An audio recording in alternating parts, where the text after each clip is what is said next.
Alors bonjour et bienvenue. Aujourd'hui on va parler des hémorroïdes et comment la radiologie interventionnelle peut vous aider sans chirurgie.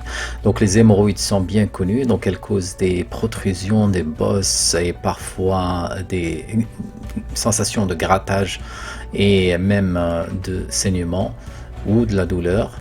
Donc il faut différencier entre deux types d'hémorroïdes. Les patients peuvent avoir des hémorroïdes internes mais aussi des hémorroïdes externes.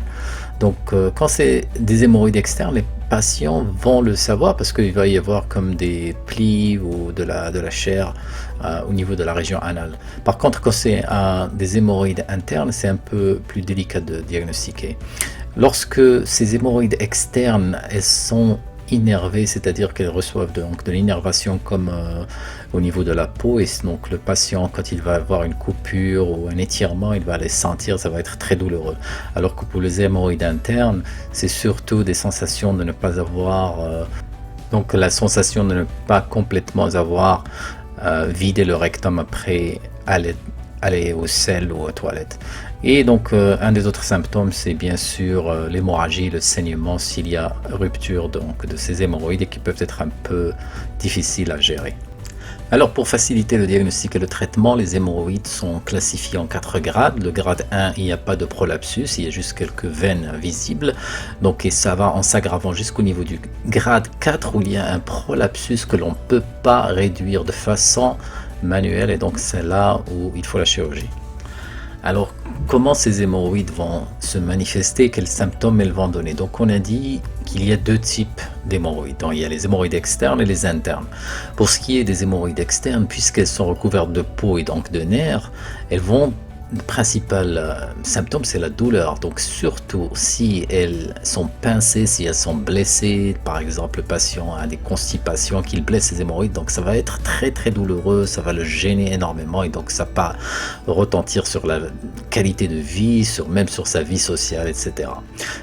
Par contre, si vous avez des hémorroïdes qui sont internes, celles-là, donc comme elles ne sont pas innervées, donc on a dit que c'était la sensation de, donc c'est surtout les troubles du transit qu'elles vont occasionner. Donc que l'on ait des internes ou des externes, un des problèmes qui peut être majeur, qui est causé donc par les hémorroïdes, c'est le saignement. Puisque ce sont des plexus veineux qui sont dilatés, qui sont pleins de sang, et donc maintenant on pense que c'est surtout une origine vasculaire comme des malformations artério-veineuses. Donc parfois ils peuvent se rompre et causer des saignements qui peuvent être soit aigus soit chroniques. Le problème des saignements, c'est si ça survient chez des patients qui ont d'autres maladies, qui ont déjà ce qu'on appelle des comorbidités et qui ont par exemple une maladie cardiaque pour laquelle il doit prendre des anticoagulants, des antiplaquettaires à vie, et que ce malade est tellement fatigué qu'il ne peut pas être un candidat à la chirurgie. Donc là, ça va être un problème pour les techniques dites classiques de la chirurgie, les techniques du bending, les techniques de la sclérothérapie, etc. Donc c'est pour ça que la radiologie interventionnelle elle a intervenu. Donc initialement en traitant donc ces malades, puisqu'on les traite de toute façon pour les embolisations d'hémostase pour rater le sang.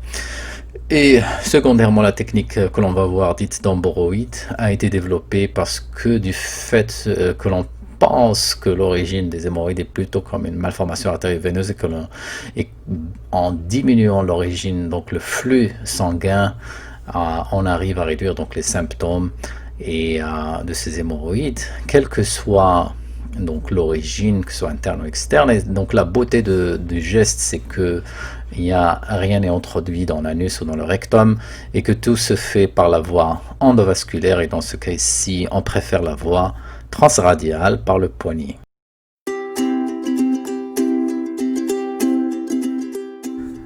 Alors quand le patient vient voir le médecin, le consulte pour des hémorroïdes, le médecin va lui demander quels sont exactement ses symptômes, leur fréquence, est-ce que le patient a des saignements, est-ce qu'il a remarqué qu'il y a une petite bosse au niveau de la région anale ou qui se gratte, est-ce qu'il y a du trouble du transit. Et donc le médecin va faire un examen anuscopique, il va regarder ces hémorroïdes à l'intérieur mais aussi à l'extérieur, donc ce qu'on appelle un examen de l'anuscopie pour déterminer exactement ce qui se passe.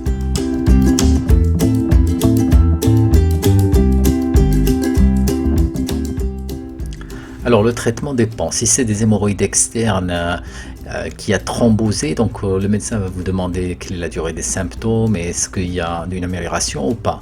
Et donc le choix là, c'est soit de les garder, donc et de tolérer, d'essayer de tolérer les symptômes. Sinon, il faut faire une excision qui peut se faire en ambulatoire.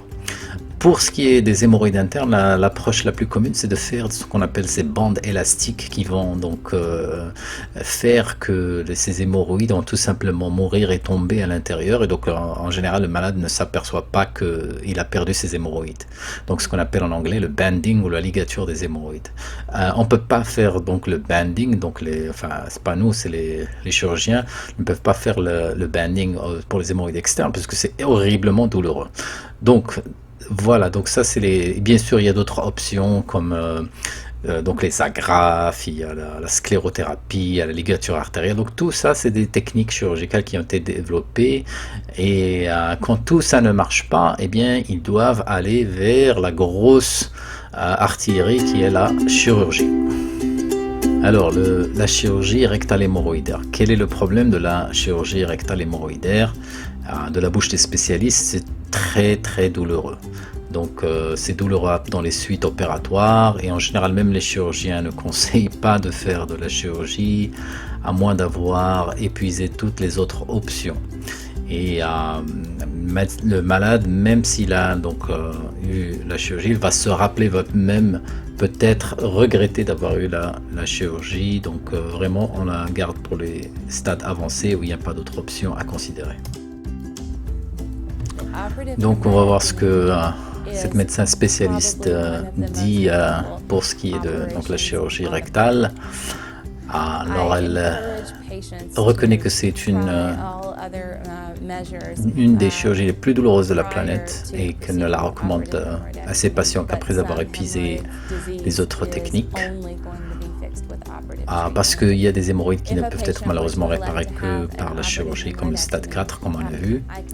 Mais malgré cela, elle demande aux patients de bien réfléchir et elle leur dit qu'ils vont être vraiment souffrir après, qu'ils n'auront pas envie d'aller au travail ou de faire des activités pour au moins une semaine ou 2 semaines ou même plus après.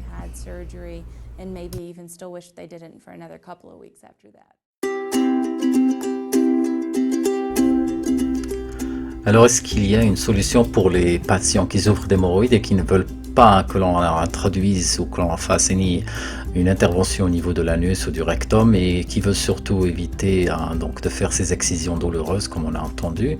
Eh bien la solution elle a été développée, donc elle est récente, elle est venue de Russie et de France et s'appelle encore une fois l'embolisation. Donc l'embolisation des hémorroïdes. Qu'est-ce que l'embolisation? C'est tout simplement les radiologues interventionnels, on rentre par les artères et les petites veines, donc ici dans ce cas on rentre par le poignet, donc sous anesthésie locale, et on utilise ces machines sophistiquées qui vont nous permettre de guider nos petits matériels à l'intérieur du vaisseau. Donc on opère de très loin de l'anus et du rectum, on ne touche pas ça. Et ça se fait sous anesthésie locale qui est injectée ici, donc au niveau du poignet. Et comme une petite moustique, on va pénétrer à l'intérieur des vaisseaux et on va faire une navigation endovasculaire. Ça nous prend 30 secondes de descendre et d'être en place au niveau des artères, donc qui vont ramener le sang aux hémorroïdes. Ce qu'on va faire, c'est on va réguler le sang qui va aux hémorroïdes. Donc plus spécifiquement, on va diminuer l'apport du sang artériel qui vient et qui fait que les hémorroïdes se gonflent.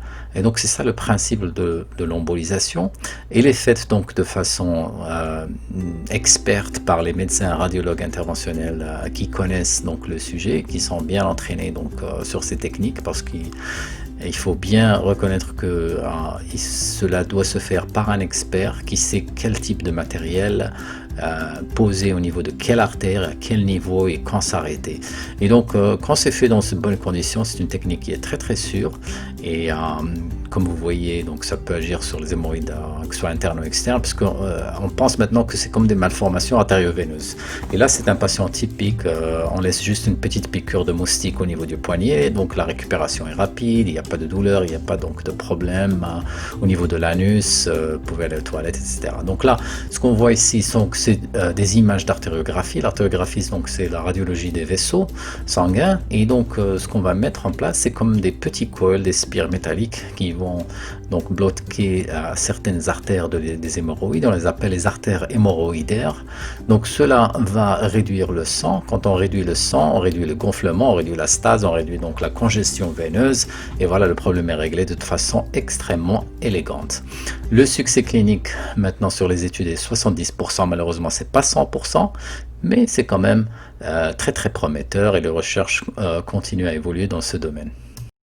Alors, comme on l'a vu, encore une fois, la radiologie apporte des solutions élégantes et efficaces qui s'inscrivent entre les mesures conservatives et le traitement médical et entre l'extrême qui est la chirurgie. Donc, j'espère que cela vous avait été utile et informatif. Encore une fois, n'oubliez pas de vous abonner, de cliquer sur le bouton like et sur la cloche pour rester à l'écoute des nouvelles vidéos que je poste. Laissez-moi un commentaire, laissez-moi une suggestion de ce que vous voulez que je traite dans le prochain sujet. Merci, à bientôt.